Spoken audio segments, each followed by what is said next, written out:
हे दोस्तों, अगर आप लोगों को ओवर थिंकिंग की प्रॉब्लम है तो आज का वीडियो आपके लिए बहुत ज़्यादा काम का होने वाला है। बिकॉज आज के वीडियो में मैं आपको 7 ऐसी अमेजिंग सिंपल टेक्निक्स बताऊंगा जिसकी हेल्प से आप अपनी ओवर थिंकिंग को पूरी खत्म कर पाओगे।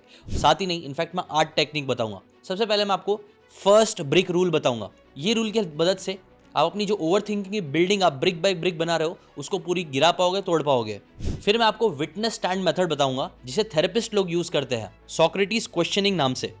फिर मैं आपको CBC clear brain clutter technique बताऊंगा जिसकी हेल्प से आप अपनी इंफॉर्मेशन ओवरलोड को भी कम कर पाओगे और ऑटोमेटिकली ओवर थिंकिंग भी। फिर मैं आपको वरी 15 टेक्निक बताऊंगा जिसकी हेल्प से आप 35% तक अपनी ओवर थिंकिंग को खत्म कर दोगे, और ये क्लिनिकल ट्रायल्स के बेसिस पे मैं आपको बता रहा हूँ। जिसके बाद मैं आपको 5 4 3 2 1 ग्राउंडिंग टेक्निक बताऊंगा जिसका यूज हॉस्पिटल में भी किया जाता है, इमरजेंसी रूम में, जहां वो ER के स्टाफ को ये सिखाते हैं लोगों की दिल के धड़कने को शांत करने के लिए, लोगों को काम डाउन करने के लिए। जिसके बाद मैं आपको 2 मिनट टर्बो टेक्निक बताऊंगा जिसकी हेल्प से आप है ना, जैसे आपका दिमाग जो टर्बो की स्पीड में कई बार चलता रहता है उसको थाम पाओगे, उसको रोकना सीख पाओगे, और अपने रूमिनेशन, हमारा दिमाग जो कई बार एक ही थॉट को बार बार रूमिनेट करता रहता है, उसको रोकना सीख पाओगे। इसके बाद मैं आपको फर्स्ट पैनकेक प्रिंसिपल बताऊंगा, 7th टेक्निक, जो सिर्फ आपकी ओवर थिंकिंग ही नहीं खत्म करेगा बल्कि आपकी प्रोक्रास्टिनेशन को भी कम करने में आपकी बहुत हेल्प करेगा। और लास्ट एज अ बोनस एक और टेक्निक मैं आपको बताऊंगा जिसे बोलते हैं नेम एंड टेम स्विच। इसकी हेल्प से भी अगेन आप अपने दिमाग को एक जंगली जानवर जैसे कई बार जंगली हो जाता है उसे शांत करते हो, वैसे ही आप अपने ब्रेन को भी शांत कर पाओगे। ये सारी टेक्निक बहुत ही सिंपल है, बहुत पावरफुल है। इनमें से 2-3 टेक्निक मैंने खुद अपनी लाइफ में अप्लाई करी है अपनी ओवर थिंकिंग को कम करने के लिए। वो कौन सी 2-3 टेक्निक मैंने अप्लाई किया था वो आपको वीडियो के एंड में बता दूंगा। और ये सभी टेक्निक मैं आपको एक बहुत ही अमेजिंग बुक की हेल्प से बताने वाला हूँ जिसका नाम है stop over thinking. Now let's start with technique number 1, first break rule. आपके लिए क्वेश्चन है, बताओ अगर आपके घर में समझो एक नल है जिसमें से पानी निकल रहा है और वो पानी निकल निकल के बाल्टी के बाहर गिर रहा है, पूरे रूम में पानी ही पानी हो गया है। अब समझदारी क्या है? जो भी पानी आपके रूम में भरता जा रहा है आप उसको बार बार मेहनत से साफ करते रहो, उसमें ही अपना पूरा अटेंशन फोकस दो, या फिर समझदारी ये है कि आप सीधा नल बंद कर दो। आप ऑब्वियसली बोलोगे कि नल बंद करना सबसे ज़्यादा समझदारी है। वेल, ओवर थिंकिंग में भी हमें इसी प्रिंसिपल को अप्लाई करना चाहिए। जैसे कि फॉर एग्जांपल रिया नाम की एक लड़की थी जिसे ओवर थिंकिंग की बहुत ज़्यादा प्रॉब्लम हो रही थी। उसने कई बार दवाइयाँ खाई, बहुत सारी चीज़ें करी, बट स्टिल वो नोटिस कर रही थी कि उसकी ओवर थिंकिंग जो थी ना वो खत्म नहीं हो रही थी। तब उसने इस प्रिंसिपल का अप्लाई किया। उसने नोटिस करना स्टार्ट किया कि ये जो ओवर थिंकिंग होती है वो मुझे होती कब है। जब उसने अपने ऊपर सेल्फ अवेयरनेस लाई तो उसे पता चला कि ओवर थिंकिंग यूजुअली उसको ऑफिस में होती है। और जब उसने ऑफिस के बारे में सोचा तो वो और स्पेसिफिक होकर उसने देखना चालू करा कि ऑफिस में भी कब एग्जैक्टली उसकी ओवरथिंकिंग स्टार्ट होती है। जब इसके बारे में उसने सोचना स्टार्ट किया, मेडिटेट किया इस क्वेश्चन पे, तो उसको रियलाइज हुआ कि जब भी ना उसके ऑफिस में मीटिंग होती है तो वो मीटिंग के टाइम पे उसकी ओवरथिंकिंग बहुत ज़्यादा चालू हो जाती है। और वो मीटिंग ही आप बोल सकते हो एक ट्रिगर था, वो नल था जहाँ से उसकी ओवरथिंकिंग स्टार्ट हो रही थी। एक बार जब उसको समझ में आ गया कि वो ओवरथिंकिंग कहाँ से हो रही है, तब उसने इसके ऊपर और फोकस किया कि यार मीटिंग में भी ओवरथिंकिंग कब हो रही है। तो उसको रियलाइज हुआ कि मीटिंग में उसे ओवर थिंकिंग तब हो रही थी जब है ना मीटिंग में बहुत सारी बातें हो रही थी। जब भी मीटिंग है ना 10-15 मिनट से ज़्यादा हो जा रही थी और उसे एक के बजाय 10 काम करने के लिए बोला जा रहा था, तब उसकी ओवर थिंकिंग बढ़ जाती थी कि यार मुझे ये भी करना है, मुझे वो भी करना है। तो इसीलिए उसने क्या किया, पिन पॉइंट करके अपने सोर्स को समझा, फिर उसने उस सोर्स को पता करने के बाद उसके ऊपर काम करना स्टार्ट किया और अपनी ओवर थिंकिंग को वहीं से खत्म किया। अब इसके ऊपर मैं आपको अपना भी एग्जाम्पल बताता हूँ। आपको पता है मुझे भी कई बार ओवर थिंकिंग होती थी और स्पेशली शाम में होती थी, और मुझे लगता था कि यार ओवर थिंकिंग क्यों हो रही है, मुझे घबराहट क्यों हो रही है, लगता है मुझे कुछ मेंटल इश्यूज़ है, ये है वो है। बट जब मैंने इसके सोर्स के बारे में पता करना चालू किया तो मुझे रियलाइज़ हुआ मुझे ओवर थिंकिंग तभी होती थी जब मैं कई बार कैफ़ीन, चाय पी लेता था, कॉफ़ी पी लेता था, तब मेरी एंजाइटी और मेरी ओवर थिंकिंग बहुत ज़्यादा बढ़ जाती थी। तो मैंने क्या किया, कट द सोर्स। मैंने सोर्स को ख़त्म करना चालू किया, मैंने चाय पीना बंद किया, और फिर मैंने नोटिस करा कि कैसे सिर्फ ये एक चीज़ करने की वजह से मेरी एंजाइटी और मेरी ओवर थिंकिंग बहुत ज़्यादा कम हो गई। ऐसी आप भी नोटिस करो, आपकी भी जो ओवर थिंकिंग की बिल्डिंग जो बन रही है ना, जो आप बना रहे हो, वो एक्चुअल में एक ब्रिक बाय ब्रिक बना रहे हो, एक एक ईंट लगा के बना रहे हो। और अगर आप सबसे पहली ईंट को ही समझ लोगे कि वो कौन सी ईंट है, उसे निकाल दोगे तो ये जो आपकी बिल्डिंग सीधी बनती जा रही है ना, वो गिर जाएगी और आपकी ओवर थिंकिंग खत्म हो जाएगी। नेक्स्ट है विटनेस स्टैंड मेथड। ना ये मेथड फर्स्ट वाले मेथड को आप बोल सकते हो कॉम्प्लीमेंट भी करता है। कई बार हमारा दिमाग ऐसी बातों को लेके ओवर थिंकिंग करता है जो रियल होती ही नहीं है। आप में से बताओ कितने लोग ऐसे हैं जिन लोगों ने कई बार टेंशन लिया है, स्ट्रेस लिया है उन बातों के लिए जो ज़िंदगी में फिर कभी हुई ही नहीं। वेल, कई बार ऐसा ही होता है। अगर हमारा कोई लव्ड वन हमारा फ़ोन नहीं उठा रहा है तो कई बार लोग सोचने लग जाते हैं अरे क्या हो गया, ये नहीं हो गया, वो नहीं हो गया, कोई चीट तो नहीं कर रहा, ये नहीं हो रहा, वो नहीं हो रहा है। और ऐसी वजह से ओवर थिंकिंग कई बार चालू हो जाती है। जब भी आपको ऐसी फालतू चीज़ों से रिलेटेड ओवर थिंकिंग होना स्टार्ट हुए, तब आप ये वाला मेथड का यूज़ कर सकते हो जिसे बोलते हैं विटनेस स्टैंड मेथड। एक लॉयर कैसे अपने क्लाइंट के लिए पूरे शिद्दत से लड़ता है कि मिलॉर्ड ये फैक्ट्स है, ये फिगर्स है, इस हिसाब से मेरा क्लाइंट निर्दोष है, वैसे ही आप भी अपने ब्रेन के अगेंस्ट एज अ लॉयर लड़ना चालू करो। अपने ओवर थिंकिंग वाले ब्रेन को विटनेस पे लेके आओ और उससे बात करो कि कैसे वो जो फालतू चीज़ें आपको फालतू एंजाइटी दे रहा है, फालतू का स्ट्रेस दे रहा है, वो एक्चुअल में वैसा पहले कभी नहीं हुआ है और बहुत ज़्यादा प्रोबेबिलिटी है अभी भी नहीं होगा। अपने ब्रेन को फैक्ट्स बताना स्टार्ट करो, उससे क्वेश्चन करना चालू करो कि what proof do you have. जैसे कि फॉर एग्जांपल एक लड़का था अर्जुन नाम का, जिसे ना यूट्यूब पे वीडियोस बनाने थे, लेकिन वो वीडियोस बनाने से बहुत ज़्यादा शर्मा रहा था।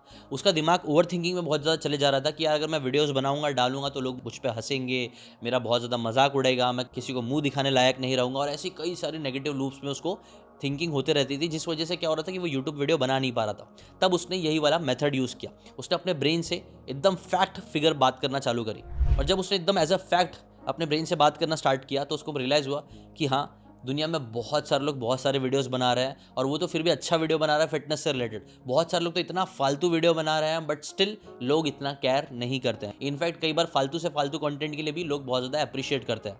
ऐसे ही जब उसने फैक्ट्स स्पिट आउट करना चालू किया तो उसकी ओवर थिंकिंग कम हुई, और इसी को थेरेपिस्ट लोग सॉक्रेटिस क्वेश्चनिंग भी बोलते हैं। जहाँ स्टडीज़ बताती है ना कि जो रूमिनेशन, बार बार जो नेगेटिव थॉट्स आते हैं, आप उसको बहुत कम कर सकते हो सीबीटी क्लाइंट्स में सिर्फ ऐसे क्वेश्चनिंग करके। जैसे क्या मैं सच में लोग मेरे वीडियोस पर हंसेंगे, क्या सच में इतने सारे लोग केयर भी करेंगे? वेल, अगर आप एकदम लॉजिकली सोचोगे तो नहीं, इसका आंसर आपको नहीं मिलेगा, जो अगेन रूमिनेशन कम करने में बहुत काम करता है। नेक्स्ट थर्ड मेथड है CBC, जिसे बोलते हैं क्लियर ब्रेन क्लटर, जिसे आप डिजिटल डिटॉक्स स्लॉट भी बोल सकते हो। इस मेथड में बेसिकली आपको क्या करना है, आपको एक चीज़ समझनी है कि अगर आपके पास घर में एक फ्रिज है और उसके अंदर आप बार बार खाना लेके डालते ही जा रहे हो, कभी कुछ खरीद के डाल रहे हो, कभी कुछ खरीद के डाल रहे हो, तो क्या होगा, एक टाइम बाद सारा खाना खराब हो जाएगा और आप बहुत कम खाना ही आप एक्चुअल में खा भी पाओगे। कितने लोगों के साथ ऐसा होता है, कमेंट में बताना। वेल, मेरे साथ हमारे घर पे ये चीज़ कई बार होती है। जब खाना बहुत ज़्यादा हो जाता है तो वो स्पॉइल होने लगता है, और एक स्पॉइल फूड फिर कई बार दूसरे फूड को भी स्पॉइल करने लग जाता है, राइट। वैसे ही अगर ना आप अपने ब्रेन में सिर्फ इन्फॉर्मेशन डालते रहोगे तो एक टाइम बाद क्या होगा, इसकी वजह से जो आपका फोकस है वो स्पॉइल होने लग जाएगा। आपका ध्यान यहाँ वहाँ जाता रहेगा मंकी माइंड की तरह। इसलिए बेस्ट चीज़ ये करो, लेस इनपुट, डेटा को कम कंज्यूम करना चालू करो। जैसे कि फॉर एग्जांपल एक लड़की थी जिसे ओवर थिंकिंग का बहुत प्रॉब्लम होता था। क्यों? क्योंकि वो दिन भर कुछ ना कुछ कंटेंट देखते ही रहती थी, कभी ये रील्स, कभी वो रील्स, कभी ये नॉलेज, कभी वो न्यूज़। ऐसे इतना सारा उसने इन्फॉर्मेशन इनपुट ले लिया था, जिस वजह से उसको ओवर थिंकिंग होने लग गई थी, एंजाइटी होने लग गई थी। उसने क्या किया, सिंपली अपना जो डिजिटल टाइम था उसको कम करना स्टार्ट किया, और लेस इनपुट लेकिन क्वालिटी इनपुट डालना चालू किया, जो इन्फॉर्मेशन उसको खराब फील ना कराए बल्कि उसको अपनी ज़िंदगी में आगे बढ़ने में हेल्प करे। और इसकी हेल्प से उसने अपनी ओवर थिंकिंग को ख़त्म किया। नेक्स्ट है वरी 15 टेक्निक।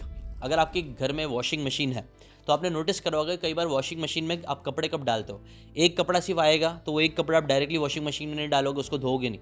आप कब धोओगे, जब आप बोल सकते हो पूरी बास्केट भर जाती है या पूरी वॉशिंग मशीन भर जाएगी, तब आप उसको एक साथ अपनी मशीन को चालू करोगे और सारे कपड़े एक साथ धुल लोगे। एक स्पेसिफिक टाइम में या फिर स्पेसिफिक दिनों में आप उस चीज़ को करोगे। पहले ये टेक्निक बोलता है ऐसी आप क्यों नहीं अपनी वरीज के लिए भी करते हो, क्यों नहीं आप अपने वरीज को भी एक स्पेसिफिक टाइम स्लॉट दे दो कि यार मैं दिन में 15 मिनट निकालूंगा और इस 15 मिनट में जितनी भी वरीज वाली चीज़ें होंगी तब मैं कर लूँगा।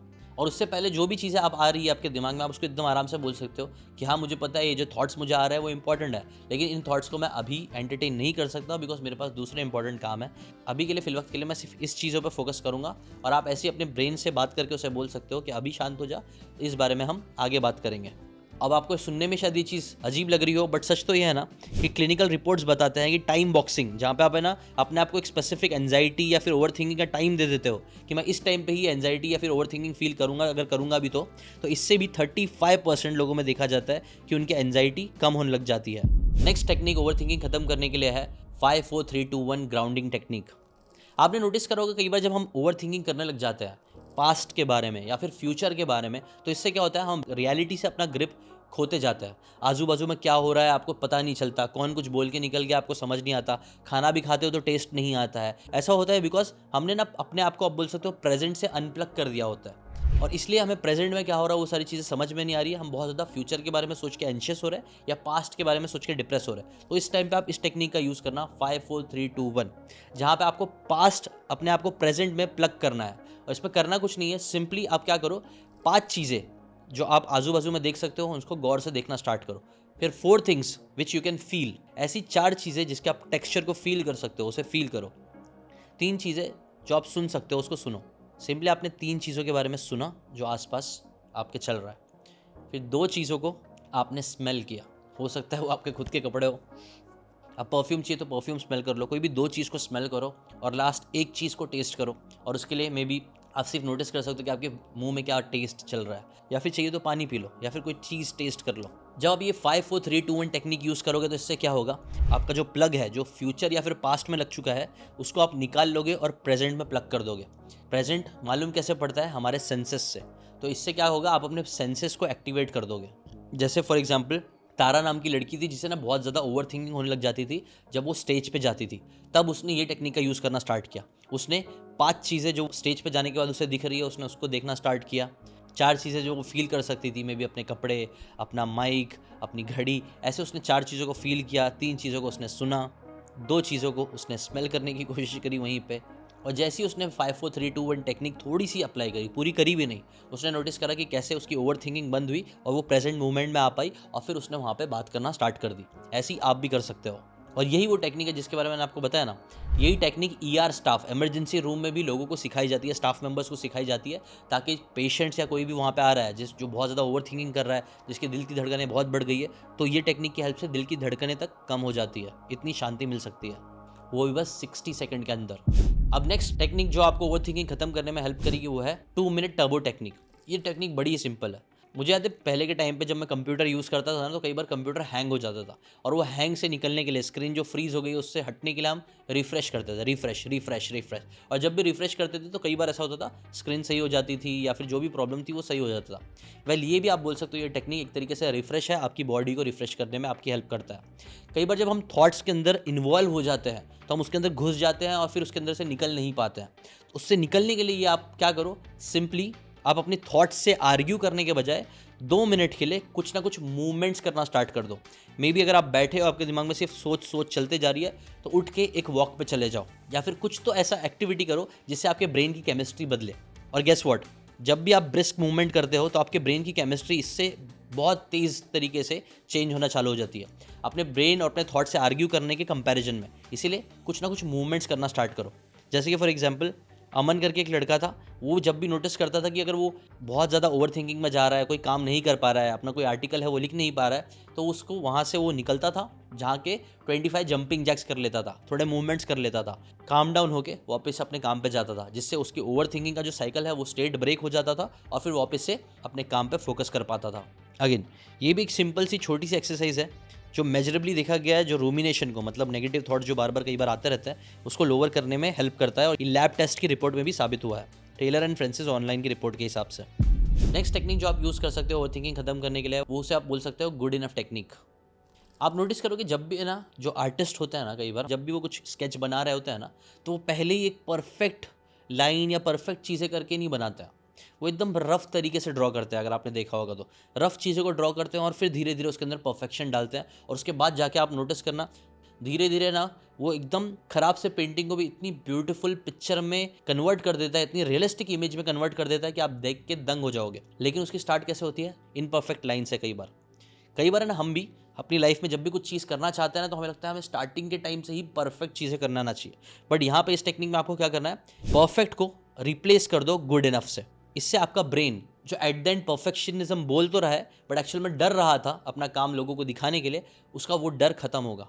जैसे कि फॉर एग्जांपल मैंने कई सारे लोगों को देखा है जो लोग बोलते हैं कि भाई मुझे भी ना कंटेंट क्रिएट करना है, मुझे भी पॉडकास्ट करना है, मुझे भी वीडियोस बनाने हैं, और मैं उनको बोलता हूँ कि आप जाओ जाके बनाओ, तो वो हमेशा मुझे बोलते हैं कि हाँ मुझे बनाना तो है, बट मेरे पास यार स्टूडियो नहीं है, अभी मेरे पास है ना अच्छे कैमराज नहीं है, मेरे पास अच्छा माइक नहीं है, मैं माइक खरीदूंगा उसके बाद बनाऊंगा, मैं ये ले लूँगा उसके बाद बनाऊंगा। कहीं ना कहीं वो परफेक्ट फर्स्ट वीडियो बनाने की कोशिश कर रहे होते हैं, जबकि मैं उनको बोलता हूँ यार पहला वीडियो इम्परफेक्ट ही बनाओ। इसी को मैंने फर्स्ट पैनकेक प्रिंसिपल भी बोला है। बाहर वाले ज़्यादा बनाते हैं पैनकेक, बट अगर आप कोई भी चीज़ पहली बार भी बनाने जाओगे ना, आप नोटिस करना पहली बार वो इतनी अच्छी नहीं बनती है, मैक्सिमम लोगों से नहीं बनती है।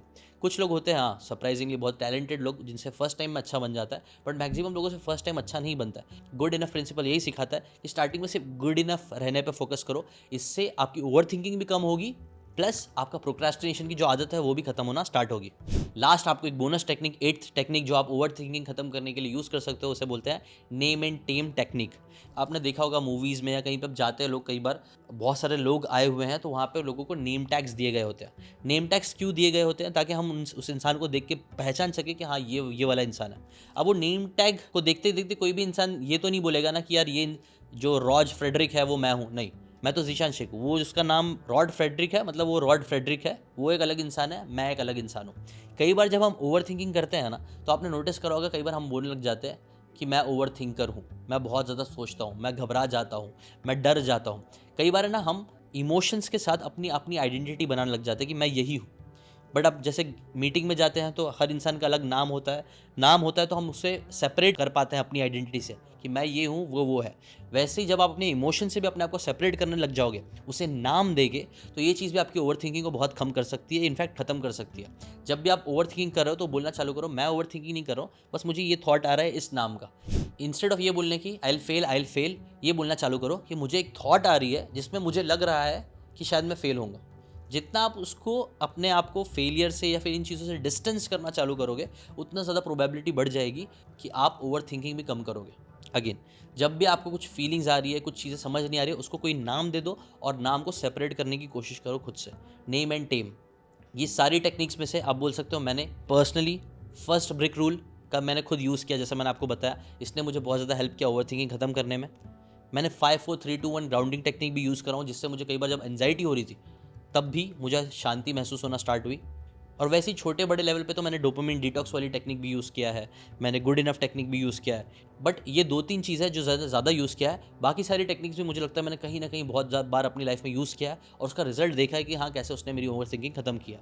मैं चाहता हूँ आप इनमें से आपको सबसे बेस्ट टेक्निक कौन सी लगी वो कमेंट करके ज़रूर बताना। इस बुक की लिंक मैं डिस्क्रिप्शन में दे दूँगा, वो जाके आप चेकआउट कर सकते हो। और अगर आपकी लाइफ में और भी कोई प्रॉब्लम है जिसका सलूशन आप चाहते हो मैं किसी न किसी बुक के माध्यम से आपके पास लेके आ पाऊँ, तो एक चीज़ ज़रूर करना, वीडियो को लाइक करके अपना सपोर्ट दिखाना कि हाँ आपको ये वीडियो पसंद आया। सब्सक्राइब करके बेल आइकन दबा देना ताकि ऐसी और अमेजिंग किसी बुक की अच्छी बातें मैं आपके सामने लेके आऊँ तो वो आपको मिल जाए। ठीक है ना? अभी के लिए इतना ही, मिलते हैं नेक्स्ट वीडियो में।